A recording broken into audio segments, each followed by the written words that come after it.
Mostafizur Rahman player দেখতে কি অনেক সুন্দর ছিল? দেখতে অনেক সুন্দর, চমৎকার কথা বলতে পারে।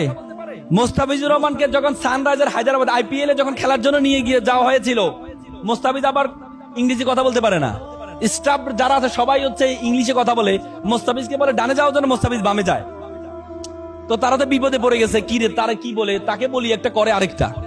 তো পরে তার জন্য একজন ইংরেজি শিক্ষক রাখলেন। দেখা গেছে ইংরেজি শিক্ষক তারা কি শিখাবেন, ইংরেজি শিক্ষক নিজে বাংলা বলা শুরু করছেন, মানে তাকে ইংরেজি শিখাতে পারছে না।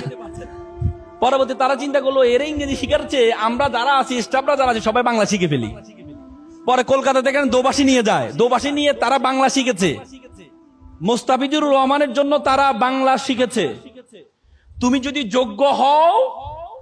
যোগ্য হও, মানুষ বাধ্য হবে তোমাকে রিড করতে, তুমি তাদেরকে রিড করতে হবে না।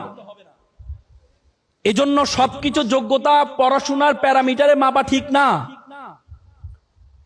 আজকে আমাদের বর্তমানে বাংলাদেশে 10 থেকে 15 লক্ষ বেকার শিক্ষিত অনার্স মাস্টার্স পাস বেকার আছে। তা যে বেকার আছে, বেকারের মূল কারণ হচ্ছে আমাদের সন্তানরা স্কিল না, দক্ষ না। আগে বলা হতো নলেজ ইজ পাওয়ার, এখন বলে knowledge is powerless without skill. দক্ষতাবিহীন নলেজের কোনো ভ্যালু নেই। তোমাকে এমন একটা দক্ষতা অর্জন করতে হবে যে দক্ষতাটা 10 জন থেকে তোমাকে পার্থক্য করবে। তোমাকে এমন একটা দক্ষতা অর্জন করতে হবে যে দক্ষতাটা 10 জন থেকে তোমাকে পার্থক্য করবে। তোমাকে ডিবেটিং স্কিল অর্জন করতে হবে, তোমাকে স্পিকিং স্কিল অর্জন করতে হবে, তোমাকে রাইটিং স্কিল অর্জন করতে হবে।